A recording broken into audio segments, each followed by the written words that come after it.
ನಮಸ್ಕಾರ. ಕೋಲಾರ ಗೋಲ್ಡ್ಫೀಲ್ಡ್ಸ್ ಅಂದ್ರೆ ಕೆಜಿಎಫ್. ಈ ಹೆಸರು ಕೇಳ ತಕ್ಷಣ ನಮಗೆಲ್ಲ ಚಿನ್ನದ ಗಣಿಗಳ ವೈಭವ, ಒಂದು ಕಾಲದ ಸಮೃದ್ಧಿ ನೆನಪಾಗತ್ತೆ. ಆದ್ರೆ ಆ ಚಿನ್ನದ ಹೊಳಪಿನ ಹಿಂದೆ ಇವತ್ತು ಆಡಳಿತದ ಸವಾಲುಗಳು, ಜನರ ದೈನಂದಿನ ಸಂಕಷ್ಟಗಳ ಕಥೆಯಿದೆ. ಈ ವಿಶೇಷ ವಿಶ್ಲೇಷಣೆಯಲ್ಲಿ ನಾವು ಕೇವಲ ಚುನಾವಣೆಯ ಅಂಕಿಅಂಶಗಳನ್ನು ನೋಡ್ತಾ ಇಲ್ಲ, ಬದಲಾಗಿ ಡೇಟಾ ಮತ್ತು ಜನರ ಭಾವನೆಗಳನ್ನು ಒಗ್ಗೂಡಿಸಿ ಒಂದು ಕ್ಷೇತ್ರದ ಭವಿಷ್ಯವನ್ನ ಹೇಗೆ ಅರ್ಥಮಾಡಿಕೊಳ್ಬಹುದು ಮತ್ತು ಅದಕ್ಕೆ ಒಂದು ಪರಿಹಾರದ ನೀಲನಕ್ಷೆಯನ್ನ ಹೇಗೆ ರೂಪಿಸಬಹುದು ಅನ್ನೋದನ್ನು ನೋಡೋಣ. ಮೊದಲಿಗೆ ಕೆಜಿಎಫ್ ಎಲ್ಲಿದೆ, ಅದರ ಸ್ವರೂಪವೇನು ಅಂತ ನೋಡೋಣ. ಇದು ಕರ್ನಾಟಕದ ಒಂದು ಪ್ರಮುಖ ಪರಿಶಿಷ್ಟ ಜಾತಿ ಮೀಸಲು ಕ್ಷೇತ್ರ.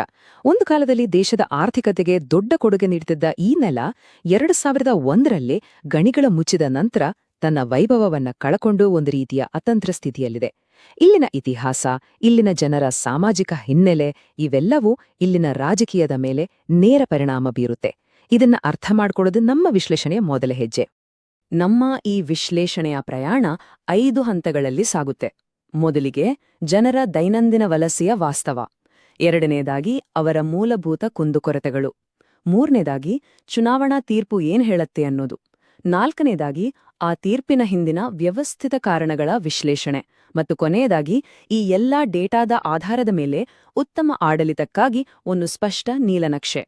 ಸರಿ, ನಮ್ಮ ಮೊದಲ ನಿಲ್ದಾಣ ದೈನಂದಿನ ವಲಸೆ. ಇದು ಕೇವಲ ಒಂದು ಶಬ್ದವಲ್ಲ, ಇದು ಕೆಜಿಎಫ್ ಎದುರಿಸ್ತಿರುವ ಅತಿ ದೊಡ್ಡ ಉದ್ಯೋಗ ಬಿಕ್ಕಟ್ಟಿನ ಕಠೋರ ವಾಸ್ತವ. ಇಲ್ಲಿ ನಾವು ಕೇವಲ ಸಂಖ್ಯೆಗಳನ್ನು ನೋಡುವುದಿಲ್ಲ, ಬದಲಾಗಿ ಪ್ರತಿದಿನ ಒಂದು ಉತ್ತಮ ಭವಿಷ್ಯಕ್ಕಾಗಿ 100 ಕಿಲೋಮೀಟರ್ ಪ್ರಯಾಣಿಸುವ ಜನರ ಬದುಕಿನ ಕಥೆಯನ್ನ ಅರ್ಥಮಾಡಿಕೊಳ್ಳಲು ಪ್ರಯತ್ನಿಸೋಣ. 25,000 ಇದೊಂದು ಕೇವಲ ಸಂಖ್ಯೆಯಲ್ಲ, ಇದು ಕೆಜಿಎಫ್ನಿಂದ ಪ್ರತಿದಿನ ಕೆಲಸಕ್ಕಾಗಿ ಬೆಂಗಳೂರಿಗೆ ಹೋಗಿ ಬರುವ ಜನರ ಸಂಖ್ಯೆ. ಯೋಚನೆ ಮಾಡಿ, ಒಂದು ಸಣ್ಣ ಪಟ್ಟಣದಷ್ಟು ಜನಸಂಖ್ಯೆ ಪ್ರತಿದಿನ ವಲಸೆ ಹೋಗುತ್ತೆ. 2001ರಲ್ಲಿ ಗಣಿಗಳು ಮುಚ್ಚಿದ ಮೇಲೆ ಸ್ಥಳೀಯವಾಗಿ ಉದ್ಯೋಗಾವಕಾಶಗಳು ಸಂಪೂರ್ಣವಾಗಿ ನಾಶವಾಗಿವೆ. ಈ ದೈನಂದಿನ ವಲಸೆ ಇಲ್ಲಿನ ಆರ್ಥಿಕತೆಯ ನಿಶ್ಚಲತೆಗೆ ಮತ್ತು ಜನರ ಅಸಹಾಯಕತೆಗೆ ಹಿಡಿದ ಕೈಗನ್ನಡಿ. ನಾವು ಯೋಜನೆಗಳನ್ನು ಕಾಗದದ ಮೇಲೆ ನಿರ್ಮಿಸಿದ್ದೇವೆ, ನೆಲದ ಮೇಲಲ್ಲ. ಸ್ಥಳೀಯರೊಬ್ಬರು ಆಡಿದ ಈ ಮಾತು ಕೆಜಿಎಫ್ನ ಸಂಪೂರ್ಣ ಚಿತ್ರಣವನ್ನು ನಮ್ಮ ಕಣ್ಮುಂದೆ ಇಡುತ್ತೆ. ವರ್ಷಗಳಿಂದ ರಾಜಕಾರಣಿಗಳು ಭರವಸೆಗಳನ್ನು ಕೊಡುತ್ತಲೇ ಇದ್ದಾರೆ. ಯೋಜನೆಗಳು ಘೋಷಣೆಯಾಗುತ್ತವೆ, ಆದರೆ ಅವು ಕಾರ್ಯರೂಪಕ್ಕೆ ಬರುವುದೇ ಇಲ್ಲ. ಈ ಭರವಸೆಗಳು ಮತ್ತು ವಾಸ್ತವದ ನಡುವಿನ ಅಂತರ ಜನರ ಮನಸ್ಸಿನಲ್ಲಿ ಒಂದು ಆಳವಾದ ನಿರಾಸಕ್ತಿ ಮತ್ತು ಅಪನಂಬಿಕೆಯನ್ನು ಹುಟ್ಟುಹಾಕಿದೆ. ಆ ಕಾಗದದ ಮೇಲಿನ ಯೋಜನೆಗಳು ವಿಫಲವಾದಾಗ ನೆಲದ ಮೇಲೆ ಜನರ ಬದುಕಿನಲ್ಲಿ ಉಳಿಯೋದು ಮೂಲಭೂತ ಸಮಸ್ಯೆಗಳೇ. ಈಗ ನಾವು ಕೆಜಿಎಫ್ ಜನರ ದೈನಂದಿನ ಬದುಕನ್ನ ದುಸ್ತರವಾಗಿಸಿರುವ ಆ ಪ್ರಮುಖ ಕುಂದುಕೊರತೆಗಳ ಆಳಕ್ಕೆ ಇಳಿಯೋಣ. ಯಾಕಂದ್ರೆ ಯಾವುದೇ ರಾಜಕೀಯ ವಿಶ್ಲೇಷಣೆ ಜನರ ಸಮಸ್ಯೆಗಳಿಂದಲೇ ಶುರುವಾಗಬೇಕು.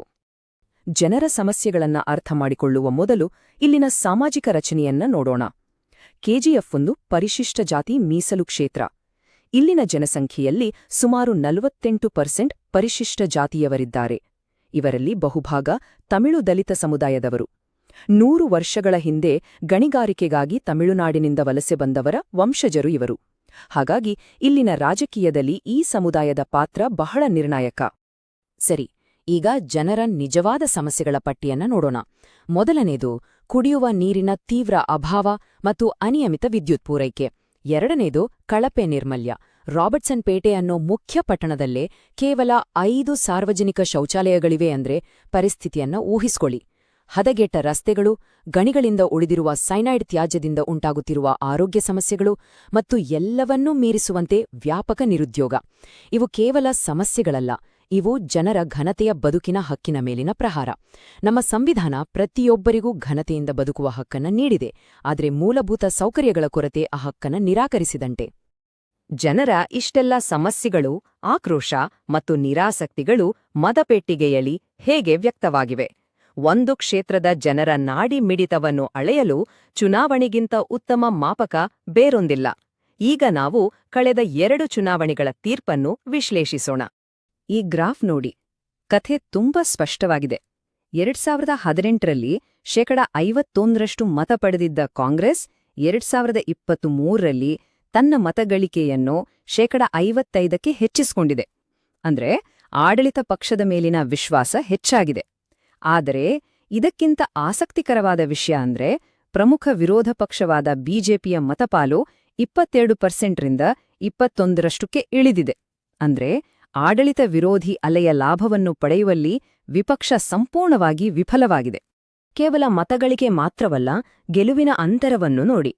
2018ರಲ್ಲಿ ಸುಮಾರು 40,000 ಮತಗಳ ಅಂತರದಿಂದ ಗೆದ್ದಿದ್ದ ಅಭ್ಯರ್ಥಿ 2023ರಲ್ಲಿ 50,000ಕ್ಕೂ ಹೆಚ್ಚು ಮತಗಳ ಅಂತರದಿಂದ ಗೆದ್ದಿದ್ದಾರೆ.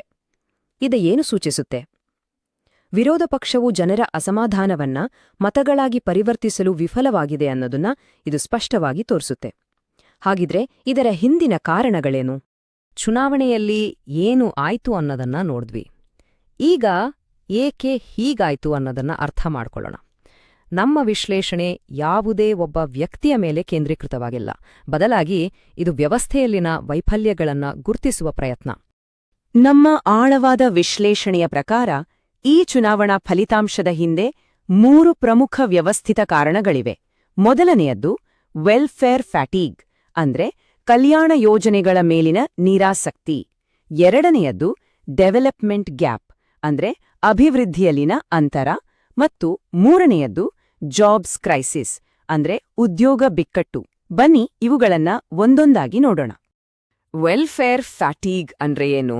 ಇದು ಪದೇ ಪದೇ ಸರ್ಕಾರಿ ಯೋಜನೆಗಳ ಭರವಸೆಗಳನ್ನ ಕೇಳಿ ಅವುಗಳು ತಳಮಟ್ಟದಲ್ಲಿ ತಲುಪದೇ ಇದ್ದಾಗ ಮತದಾರರಲ್ಲಿ ಉಂಟಾಗುವ ಒಂದು ರೀತಿಯ ಬೇಸರ ಮತ್ತು ಅಪನಂಬಿಕೆ. ಉದಾಹರಣೆಗೆ, ಸ್ವಚ್ಛ ಭಾರತದಂಥ ಯೋಜನೆಗಳಿದ್ರೂ ಕೆಜಿಎಫ್ನಲ್ಲಿ ಬಯಲು ಶೌಚ ಇನ್ನೂ ಮುಂದುವರೆದಿದೆ. ಯೋಜನೆ ಇದೆ, ಆದರೆ ಅದರ ಅನುಷ್ಠಾನದಲ್ಲಿ ಸಂಪೂರ್ಣ ವೈಫಲ್ಯ. ಇಲ್ಲೊಂದು ಬಹಳ ಮುಖ್ಯವಾದ ಪ್ರಶ್ನೆ ಹುಟ್ಕೊಳ್ಳುತ್ತೆ. ವಿರೋಧ ಪಕ್ಷದ ಅಭ್ಯರ್ಥಿ ಸ್ಥಳೀಯರೇ ಆಗಿದ್ರು, ಕೆಜಿಎಫ್ನಲ್ಲೇ ಹುಟ್ಟಿ ಬೆಳೆದವರಾಗಿದ್ರು, ಅವರ ಮತಪಾಲು ಯಾಕೆ 21%ರಲ್ಲೇ ಸ್ಥಿರವಾಗಿದೆ? ಸ್ಥಳೀಯ ಅಭ್ಯರ್ಥಿ ಅನ್ನೋದು ಗೆಲುವಿಗೆ ಒಂದು ಪ್ರಮುಖ ಅಂಶ ಅಂತ ನಾವು ಸಾಮಾನ್ಯವಾಗಿ ಭಾವಿಸ್ತೇವೆ. ಆದರೆ ಕೆಜಿಎಫ್ನ ಡೇಟಾ ಆ ವಾದವನ್ನು ಪ್ರಶ್ನಿಸ್ತಿದೆ. ಈ ಪ್ರಶ್ನೆಗೆ ಉತ್ತರ ಈ ಡೇಟಾದಲ್ಲಿದೆ ನೋಡಿ. ಲೋಕಲ್ ಇನ್ಸೈಡರ್ ಅಂದ್ರೆ ಸ್ಥಳೀಯ ನಂಟಿನ ವಿಷಯದಲ್ಲಿ ಪ್ರತಿಸ್ಪರ್ಧಿ 100ಕ್ಕೆ 85 ಅಂಕ ಪಡೆಯುತ್ತಾರೆ. ಯಾಕಂದ್ರೆ ಅವರು ಇಲ್ಲೇ ಹುಟ್ಟಿ ಬೆಳೆದವರು ಮತ್ತು ಪ್ರಬಲ ಸಮುದಾಯಕ್ಕೆ ಸೇರಿದವರು. ಆದರೆ ರಿಟೇನಬಿಲಿಟಿ ಅಂದ್ರೆ ಚುನಾವಣೆ ಗೆಲ್ಲುವ ಸಾಮರ್ಥ್ಯದ ವಿಷಯದಲ್ಲಿ ಅವರು 100ಕ್ಕೆ ಕೇವಲ 45 ಅಂಕ ಪಡೆಯುತ್ತಾರೆ. ಯಾಕಂದ್ರೆ ಅವರು ಸತತವಾಗಿ 2 ಬಾರಿ ಸೋತಿದ್ದಾರೆ ಮತ್ತು ಅವರ ಮತ ಗಳಿಕೆ ಹೆಚ್ಚಾಗಿಲ್ಲ. ಇದರಿಂದ ನಾವು ಕಲಿಬೇಕಾದ ಪಾಠ ಏನು ಅಂದ್ರೆ, ಜನರು ಕೇವಲ ಅಭ್ಯರ್ಥಿಯ ಮುಖ ನೋಡಿ ಮತ ಹಾಕೋದಿಲ್ಲ, ಆ ಅಭ್ಯರ್ಥಿ ಪ್ರತಿನಿಧಿಸುವ ವ್ಯವಸ್ಥೆ ಮತ್ತು ಆ ವ್ಯವಸ್ಥೆಗೆ ಜನರ ಸಮಸ್ಯೆಗಳನ್ನು ಬಗೆಹರಿಸುವ ಸಾಮರ್ಥ್ಯ ಇದೆಯಾ ಅಂತಾನೂ ನೋಡ್ತಾರೆ. ಇಲ್ಲಿಯವರೆಗೆ ನಾವು ಸಮಸ್ಯೆಯನ್ನ ವಿಶ್ಲೇಷಣೆ ಮಾಡಿದ್ದೇವೆ. ಈಗ ಪರಿಹಾರದ ಕಡೆಗೆ ಗಮನ ಹರಿಸೋಣ. ಈ ಎಲ್ಲಾ ಡೇಟಾ ಮತ್ತು ವಿಶ್ಲೇಷಣೆಯ ಆಧಾರದ ಮೇಲೆ ಕೆಜಿಎಫ್ನ ಆಡಳಿತಕ್ಕಾಗಿ ಒಂದು ಕಾರ್ಯಸಾಧ್ಯ ನೀಲನಕ್ಷೆಯನ್ನು ಹೇಗೆ ರೂಪಿಸಬಹುದು? ನಮ್ಮ ವಿಶ್ಲೇಷಣೆಯ ಅತ್ಯಂತ ಪ್ರಮುಖ ಖಂಡನೆ ಇಲ್ಲಿದೆ. ಗಮನವಿಟ್ಟು ಕೇಳಿ. ಕೆಜಿಎಫ್ನ ನಿಜವಾದ ಸಮಸ್ಯೆ ಯೋಜನೆಗಳ ಕೊರತೆಯಲ್ಲ. ಸಮಸ್ಯೆ ಇರುವುದು ಅವುಗಳನ್ನ ಕಾರ್ಯಗತಗೊಳಿಸುವಲ್ಲಿ, ಅಂದ್ರೆ ಎಕ್ಸಿಕ್ಯೂಷನ್ನಲ್ಲಿ. ನಮ್ಮ ಮೌಲ್ಯಮಾಪನದ ಪ್ರಕಾರ ತಳಮಟ್ಟದಲ್ಲಿ ಯೋಜನೆಗಳನ್ನ ಜನರಿಗೆ ತಲುಪಿಸಬೇಕಾದ ಸ್ಥಳೀಯ ಕಾರ್ಯಕರ್ತರ ಅಥವಾ ವ್ಯವಸ್ಥೆಯ ಸಾಮರ್ಥ್ಯ 5ಕ್ಕೆ ಕೇವಲ 2ರಷ್ಟಿದೆ. ಇದರರ್ಥ ಸರ್ಕಾರ ಎಷ್ಟೇ ಉತ್ತಮ ಯೋಜನೆಗಳನ್ನು ತಂದರೂ ಅವು ಜನರನ್ನು ತಲುಪುವಷ್ಟರಲ್ಲಿ ಸೋತು ಹೋಗುತ್ತಿವೆ. ಹಾಗಾದ್ರೆ ಪರಿಹಾರವೇನು? ಇಲ್ಲಿ 3 ಸ್ತಂಭಗಳ ಅಭಿವೃದ್ಧಿ ಪ್ರತಿಜ್ಞೆಯನ್ನ ಪ್ರಸ್ತಾಪಿಸಲಾಗಿದೆ.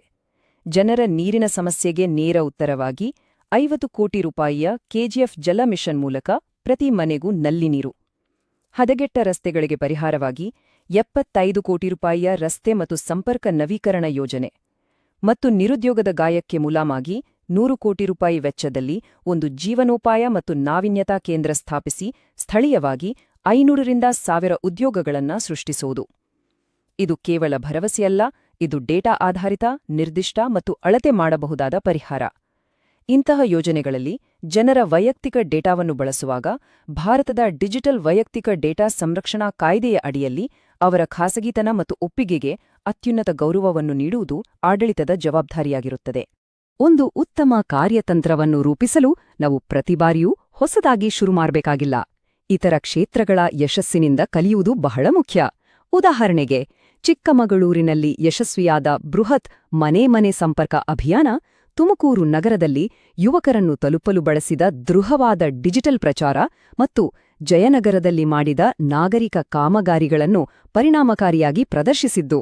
ಈ ಮಾದರಿಗಳನ್ನು ಕೆಜಿಎಫ್ನ ಸ್ಥಳೀಯ ಪರಿಸ್ಥಿತಿಗೆ ತಕ್ಕಂತೆ ಅಳವಡಿಸಿಕೊಳ್ಳಬಹುದು. ಹಾಗಾದ್ರೆ ನಮ್ಮ ಅಂತಿಮ ಶಿಫಾರಸ್ಸು ಏನು?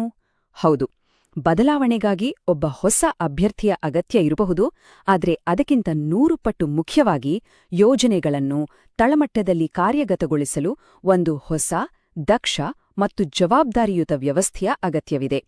ಆ ಸಿಸ್ಟಮ್ ಸರಿ ಹೋಗದೇ ಇದ್ರೆ ಯಾರು ಅಭ್ಯರ್ಥಿಯಾದರೂ ಫಲಿತಾಂಶದಲ್ಲಿ ಯಾವುದೇ ದೊಡ್ಡ ಬದಲಾವಣೆ ಆಗೋದಿಲ್ಲ. ವ್ಯವಸ್ಥೆಯ ಸುಧಾರಣೆಯೇ ಮೊದಲ ಆದ್ಯತೆಯಾಗಬೇಕು. ಕೊನೆಯದಾಗಿ ಒಂದು ಪ್ರಶ್ನೆಯೊಂದಿಗೆ ಈ ವಿಶ್ಲೇಷಣೆಯನ್ನು ಮುಗಿಸೋಣ. ಒಂದು ಕಾಲದಲ್ಲಿ ಚಿನ್ನದ ನಾಡಾಗಿದ್ದ ಕೆಜಿಎಫ್ನ ಪರಂಪರೆಯನ್ನು ನಷ್ಟ ಮತ್ತು ನಿರಾಸಕ್ತಿಯ ಇತಿಹಾಸದಿಂದ ಸಮೃದ್ಧಿ ಮತ್ತು ಅವಕಾಶಗಳ ಭವಿಷ್ಯದ ಕಡೆಗೆ ಪರಿವರ್ತಿಸಲು ಸಾಧ್ಯವೇ? ಉತ್ತರ ಜನರ ಕೈಯಲ್ಲಿದೆ, ಮತ್ತು ಅದಕ್ಕಿಂತ ಹೆಚ್ಚಾಗಿ ದಕ್ಷ ಆಡಳಿತದ ದೃಷ್ಟಿಕೋನ ಮತ್ತು ಕಾರ್ಯವೈಖರಿಯಲ್ಲಿದೆ. ನೀವು ಜನಕೇಂದ್ರಿತ ನಾಯಕರಾಗಲು ಮತ್ತು ನಿಮ್ಮ ಕ್ಷೇತ್ರವನ್ನು ಉನ್ನತೀಕರಿಸಲು ಬಯಸಿದರೆ blueprintstrategies.ai ನಲ್ಲಿ mgr@blueprintstrategies.ai ಗೆ ಸಂಪರ್ಕಿಸಿ ಅಥವಾ 08042041602ಗೆ ಕರೆ ಮಾಡಿ. ರಾಜಕೀಯವನ್ನು ಮೀರಿದ ಉದ್ದೇಶ.